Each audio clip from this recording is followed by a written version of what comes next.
Hello friend, कैसे हैं आप सब। आज हम आप लोग को TRE 4 का BPSC TRE 4 के लिए इम्पोर्टेंट 20 या 30 इम्पोर्टेंट क्वेश्चन पे डिस्कस करूँगी। तो पहले इसमें से क्वेश्चन बताऊँगी, फिर उसके बाद इसमें से क्वेश्चन बताऊँगी। आज दोनों का मिक्सिंग करूँगी, ठीक है फ्रेंड। उसके बाद से आज ये हमारा पार्ट नंबर 3 हो जाएगा। चलिए फ्रेंड, स्टार्ट करते हैं।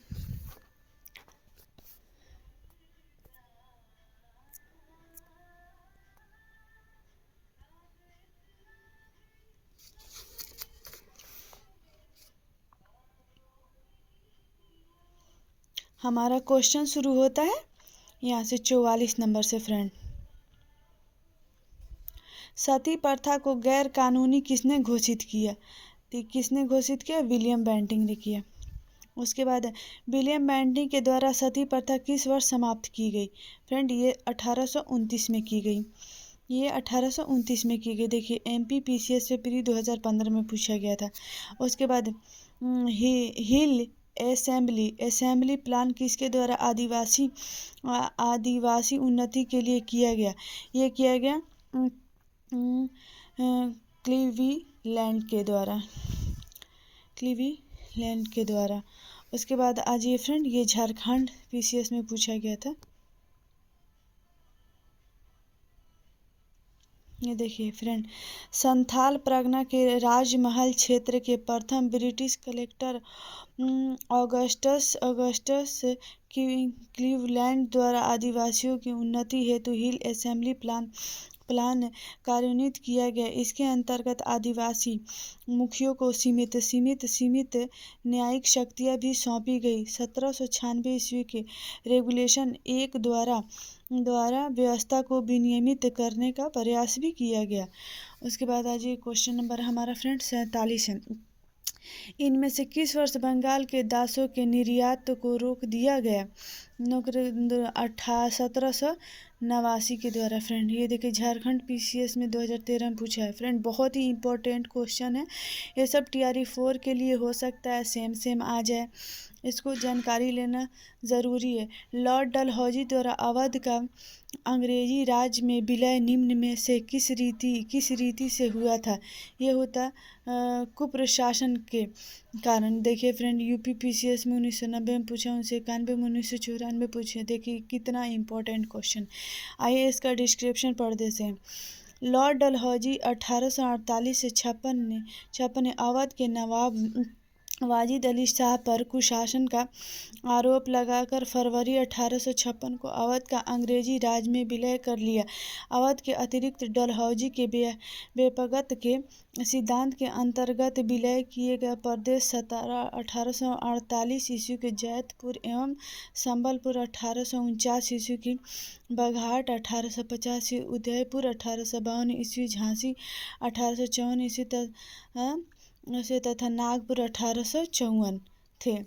बघात रियासत की ब्रिटिश में विलय कब हुआ? 1850 में। देखिए, झारखंड PCS में फ्रेंड पूछा गया है।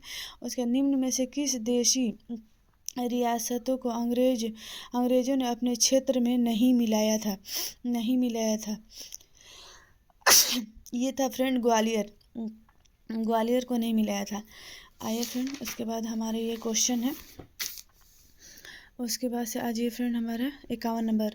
ब्रिटिश साम्राज्य में अवध का विलय हुआ था 1856 में। देखिए फ्रेंड, UPPCS मेंस 2010 में, UPUDA प्री 2013 में पूछा गया फ्रेंड। उसके बाद आज ये रहा, विलय का सिद्धांत के तहत निम्नलिखित राज्यों के विलय पर विचार कीजिए और उन्हें क्रमानुसार व्यवस्थित कीजिए। देखिए, जैसे हो जाए, ये हो जैसी सबसे पहले आपको सतारा हो गया, उसके बाद बघात हो गया, उसके बाद उदयपुर हो गया, उसके बाद झांसी हो गया। निम्नलिखित युग्मों में से कौन सुमेलित है? फ्रेंड, ये सुमेलित है। 1856 अवध का विलय, UPPCS में 2002 में पूछा गया था। निम्नलिखित में से किसने विलय की नीति नियोजित एवं क्रियान्वित की है? ये डलहौजी ने की है। उसके बाद आज ये फ्रेंड, ब्रिटिश द्वारा कुशासन का बहाना लेकर निम्नलिखित प्रांतों में से किस एक का शासक हटा अवध का? अब देखिए IAS प्री 2007 का क्वेश्चन है फ्रेंड, कितना इम्पोर्टेंट है। उसके बाद आ जाइए, भारत में ब्रिटिश शासन के दौरान निम्नलिखित राजसी राज्यों के विलय क्रम पर विचार कीजिए।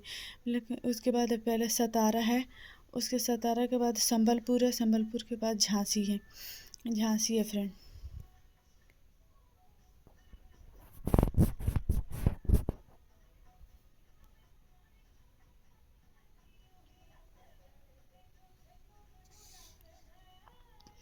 उसके बाद लॉर्ड डलहौजी की विलय नीति का प्रथम शिकार निम्नलिखित में से कौन हुआ था, कौन सतारा हुआ था। देखिए UPPCS प्री 2016 में पूछा गया, डलहौजी के व्यक्तिगत सिद्धांत के अंतर्गत विलय किया गया प्रथम राज्य कौन सा था, प्रथम राज्य सतारा था। MPPCS प्री 2021 में पूछा गया, देखिए जेम्स एंड्रूज रैमजे भारत के किस गवर्नर जनरल का वास्तविक नाम था, लॉर्ड डलहौजी का था, लॉर्ड डलहौजी का था फ्रेंड, लॉर्ड डलहौजी का था। उसके बाद 1848 ईस्वी में लॉर्ड डलहौजी जिसे अल्म ऑफ डलहौजी भी कहा,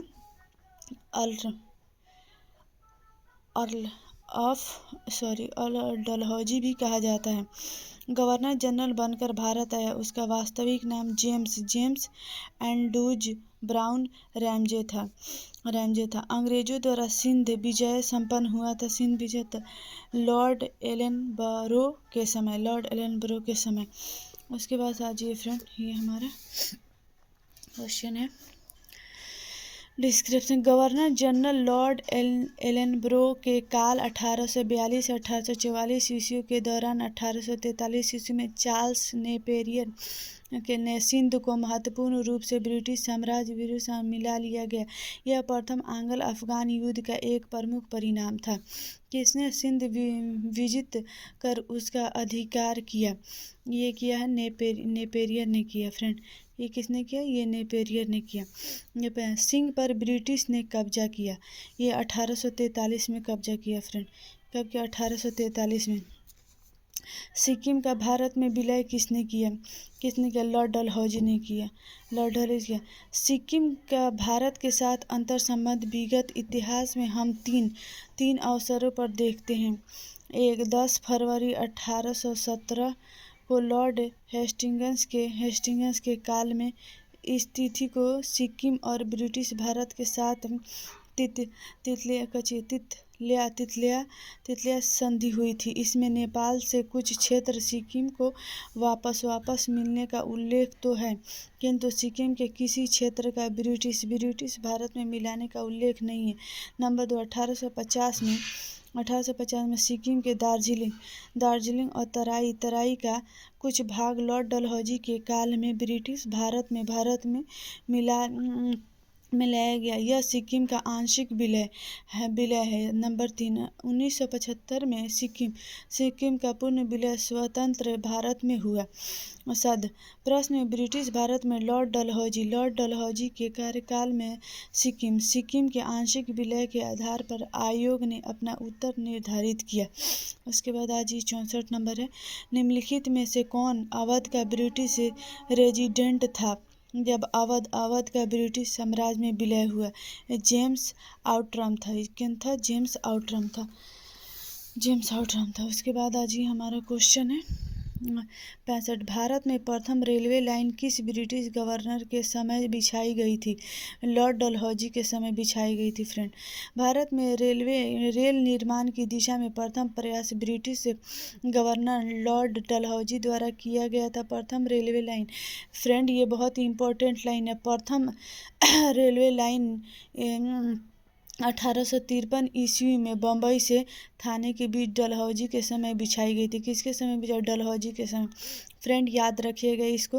भारत में प्रथम रेल लाइन का निर्माण किन नगरों के बीच हुआ था? ये बम्बई और थाने के बीच हुआ था फ्रेंड। ये देखिए यूपी लोअर सब प्री 2004 में पूछा था, फिर UPPCS 2001 में पूछा था। भारत में पहली रेलवे लाइन कब शुरू हुई थी? 1853 में शुरू हुई थी फ्रेंड। उसके बाद किस कंपनी ने सर्वप्रथम भारत में रेल यात्रा प्रारंभ की? रेल यात्रा ग्रेट इंडियन पेनिनसुला रेलवे ने। ये किया था। उसके बाद से आज ये फ्रेंड ब्रिटिश भारतीय राज क्षेत्र का अंतिम प्रमुख विस्तार हुआ था डफरिन के समय में, डलहौजी के समय में। किसके समय में हुआ था फ्रेंड? ये हुआ था लिटन के समय नहीं, ये हुआ था सबसे डफरिन के समय में हुआ था फ्रेंड, डफरिन के समय में हुआ था। उसके बाद से आज ये फ्रेंड डफरिन के समय में। उसके बाद से आज ये पब्लिक वर्क्स डिपार्टमेंट को 1845 से 1855 के दौरान स्वरूप देने वाले थे sir Lord Dalhousie. Lord Dalhousie थे। डलहौजी से पूर्व सार्वजनिक निर्माण का कार्य एक सैनिक बोर्ड पर था। इसके कार्यकाल में पहली बार एक अलग सार्वजनिक निर्माण विभाग बनाया गया और सार्वजनिक उपयोग के कार्य के लिए बहुत साधन धन से व्यय किए जाने लगा। विधवा पुनर्विवाह अधिनियम किसके शासन में क्रियान्वित किया गया? किसके ना? लॉर्ड कैनिंग के। देखिए फ्रेंड ये कितना बार पूछा, 2000 में, 2003 में, सब यूपी लोअर सब में पूछा गया था। आइए इसका कुछ डिस्क्रिप्शन पढ़ लेते हैं फ्रेंड। ईश्वर चंद्र विद्यासागर के अथक प्रयासों के फलस्वरूप लॉर्ड कैनिंग फरवरी 1856 मार्च 1862 के समय 26 जुलाई 1856 को हिंदू विधवा पुनर्विवाह अधिनियम 1856 अधिनियमित हुआ। इस अधिनियम को लॉर्ड डलहौजी के समय प्रारूपित और प्रस्तुत किया गया था फ्रेंड। उसके बाद से उसके बाद आज ये फ्रेंड ये रहा 1 नवंबर 1858 को महारानी विक्टोरिया का घोषणा पत्र इलाहाबाद में पढ़कर सुनाया था। ये था लॉर्ड कैनिंग ने। UPPCS प्री 2001 में है। उसके बाद आज ये फ्रेंड ये है 1857 की महान क्रांति का सबसे महत्वपूर्ण परिणाम था महारानी की उद्घोषणा। यह उद्घोषणा 1 नवंबर 1858 को इलाहाबाद वर्तमान नया नाम प्रयागराज। देखिए फ्रेंड इलाहाबाद का वर्तमान नाम क्या है?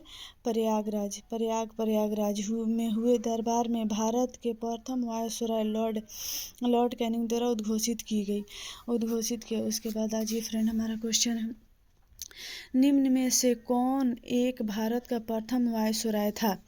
लॉर्ड कैनिंग था। उसके बाद 1 नवंबर 1858 में को महारानी विक्टोरिया का घोषणा पत्र पढ़कर सुनाया था लॉर्ड कैनिंग ने इलाहाबाद में, वर्तमान प्रयागराज। देखिए फ्रेंड UPPCS मेंस में है। अपने पुत्र के स्थान पर दूसरे उत्तराधिकारी को गोद लेने का अधिकार को पुनः स्थापित किया था 1858 की साम्राज्ञी की घोषणा ने। उसके UPPCS 2004 में। आज ये फ्रेंड उसके बाद महारानी विक्टोरिया को भारत की साम्राज्ञी नियुक्त किया गया 1877 में। उसके बाद 1877 में 1800। उसके बाद से आज ये फ्रेंड ये 77 नंबर क्वेश्चन है निम्नलिखित में से किस गवर्नर जनरल ने भारत में दास प्रथा को समाप्त किया था? ये तो लॉर्ड एलन बरो ने किया था। किसने किया था? लॉर्ड एलन बरो ने किया था फ्रेंड। देखिए कितना बार ये क्वेश्चन पूछा गया फ्रेंड, आप देख सकते हैं 1 बार 2 बार 3 बार पूछा गया था फ्रेंड। और उसके बाद से आज ये फ्रेंड निम्न युग्मों से कौन एक सही सुमेलित है? ये है फ्रेंड लॉर्ड कॉर्नवालिस अस्थाई बंदोबस्त सही है। लॉर्ड कॉर्नवालिस यूपी लोअर सब में पूछा गया था।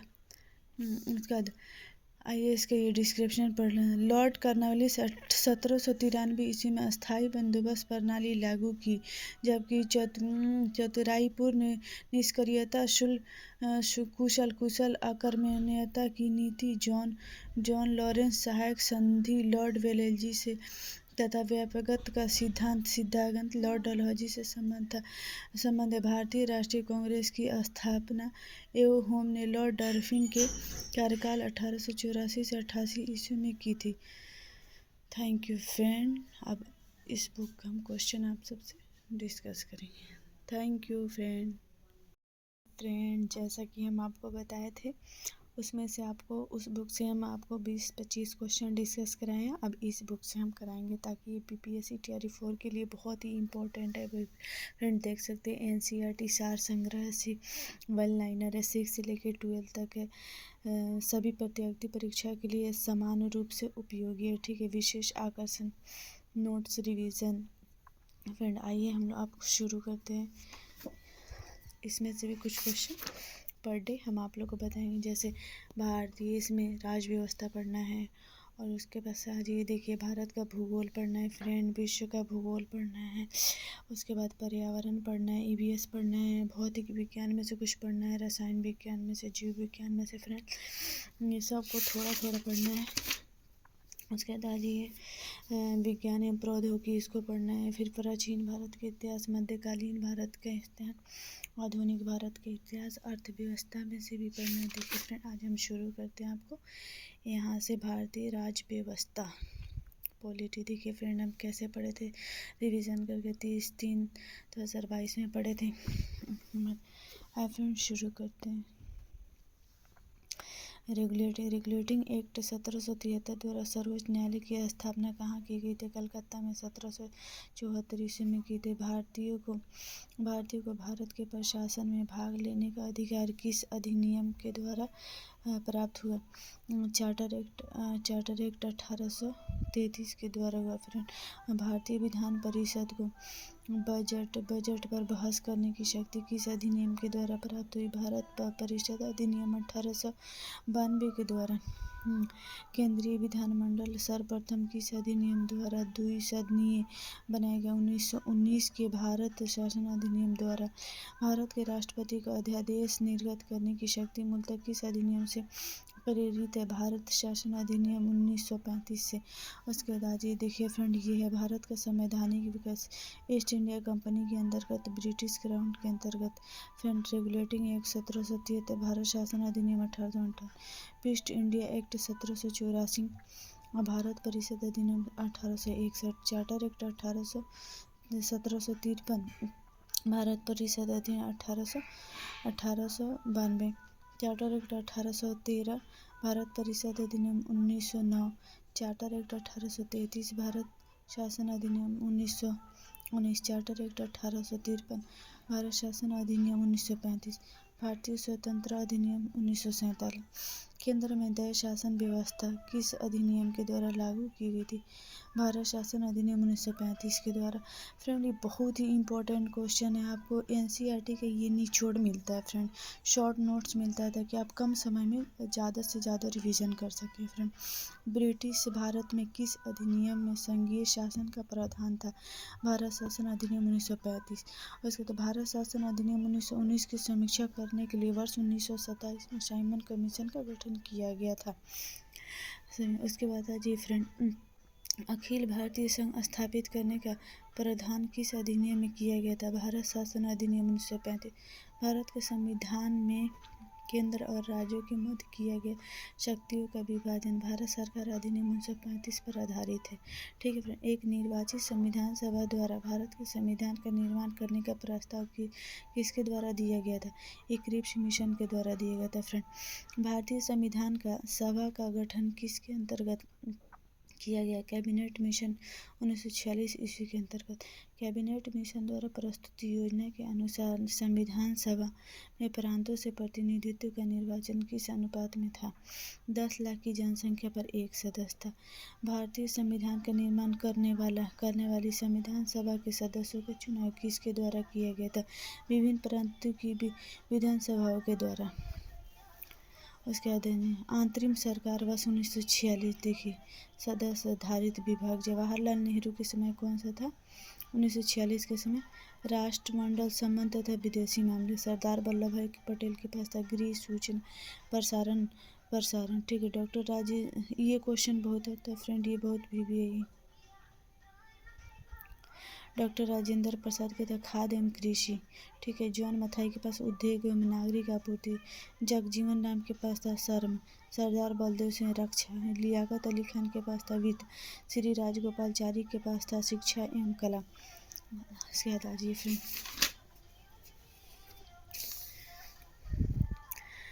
उसके बाद भारत की संविधान सभा की पहली बैठक कब हुई थी?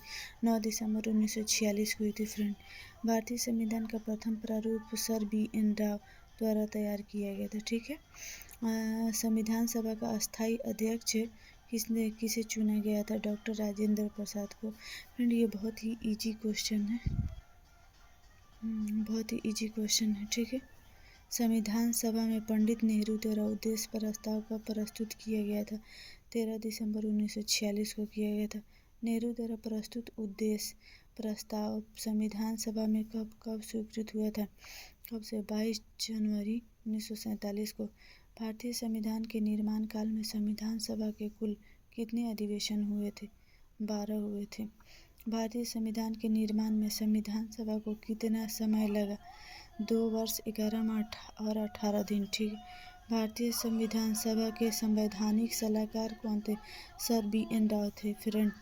उसके बाद से भारत की संविधान सभा ने वर्तमान रूप में राष्ट्रीय ध्वज को कब अपनाया था? 22 जुलाई 1947 को। संविधान सभा की प्रथम बैठक की अध्यक्षता डॉक्टर सच्चिदानंद सिन्हा अस्थायी अध्यक्ष ने की थी। भारत का संविधान कब स्वीकार किया गया? 26 नवंबर 1949 को किया गया। भारतीय संविधान पूर्णतः कब लागू हुआ था? 26 जनवरी 1950 को लागू हुआ। उसके बाद आइए फ्रेंड, ये डिस्क्रिप्शन है संविधान सभा। 9 दिसंबर 1946 को संविधान सभा की प्रथम बैठक हुई, जिसमें डॉक्टर सच्चिदानंद सिन्हा को अस्थायी अध्यक्ष तथा 11 दिसंबर 1946 को डॉक्टर राजेंद्र प्रसाद को अस्थायी अध्यक्ष चुना गया। संविधान निर्माण का प्रारंभ 13 दिसंबर 1946 को पंडित जवाहरलाल नेहरू द्वारा प्रस्तुत उद्देश्य प्रस्ताव से हुआ, जिसे 22 जनवरी 1947 को सर्वसम्मति से स्वीकार कर लिया गया। 26 नवंबर 1949 को भारतीय संविधान अंगीकृत किया गया, जबकि 26 जनवरी 1950 को इसे पूर्णतः लागू किया गया। भारत का संविधान मूलतः 2 भाषाओं हिंदी तथा अंग्रेजी में लिखा गया था और सभी सदस्यों ने इसे दोनों प्रतियों पर हस्ताक्षर किए थे। उसके बाद आज हमारा क्वेश्चन फ्रेंड, 26 नवंबर 1949 को भारतीय संविधान किसके द्वारा अधिनियमित किया गया था? संविधान सभा द्वारा। जन गण मन को भारत के राष्ट्रगान के रूप में कब अपनाया गया था? 24 जनवरी 1950 में। भारत सरकार द्वारा अशोक स्तंभ को राष्ट्रीय चिन्ह के रूप में अंगीकृत किया गया था 26 जनवरी 1950 को। संविधान सभा की सलाहकार समिति अध्यक्ष सरदार वल्लभ भाई पटेल थे। कौन थे फ्रेंड? सरदार वल्लभ भाई पटेल। संविधान सभा की झंडा समिति के अध्यक्ष कौन थे? डॉक्टर राजेंद्र प्रसाद। उसके बाद आज प्रमुख समितियां एवं उनके अध्यक्ष। संघ शक्ति समिति के अध्यक्ष थे पंडित जवाहरलाल नेहरू। संघीय संविधान समिति के अध्यक्ष थे पंडित जवाहरलाल नेहरू। प्रांतीय संविधान समिति सरदार वल्लभ भाई पटेल। प्रारूप समिति डॉक्टर भीमराव अंबेडकर। मौलिक अधिकारों एवं सरदार वल्लभ भाई पटेल। अल्पसंख्यक संबंधी परामर्श समिति। प्रक्रिया नियम समिति डॉक्टर राजेंद्र प्रसाद। राज्यों के लिए समिति पंडित जवाहरलाल नेहरू। संचालन समिति डॉक्टर राजेंद्र प्रसाद। उसके बाद संविधान सभा के कार्यों से संबंधित समिति के अध्यक्ष कौन थे? JB मावलंकर थे। डॉक्टर BR अम्बेडकर की अध्यक्षता में संविधान सभा की प्रारूप समिति में 6 अन्य सदस्य N Gopal Swami अयंकर, doctor KM Munshi, BM मित्रा। बाद में इनके स्थान पर N माधव राव, अलादी कृष्ण स्वामी अय्यर, सैयद मोहम्मद सादुल्लाह तथा DP खेतान। बाद में इनके स्थान पर TT कृष्णाचारी थे। संविधान सभा ने डॉक्टर BR अम्बेडकर की अध्यक्षता में प्रारूप समिति का गठन कब किया था? 19 अगस्त 1947 को। डॉक्टर BR अम्बेडकर का संविधान सभा में निर्वाचन किस प्रेसिडेंसी से हुआ था? बम्बई प्रेसिडेंसी से। फ्रेंड, आज के लिए इतना ही, फिर हम नेक्स्ट पार्ट में बताएंगे और इसका क्वेश्चन आप डिस्कस करेंगे। इसके बाद हम संविधान के विभिन्न प्रावधानों और उनके स्रोत में देख सकते हैं। फ्रेंड, बगल में बहुत शोरगुल हो रहा है। थैंक यू फ्रेंड, वीडियो को शेयर कीजिए, लाइक कीजिए, कमेंट कीजिए। Thank you friend.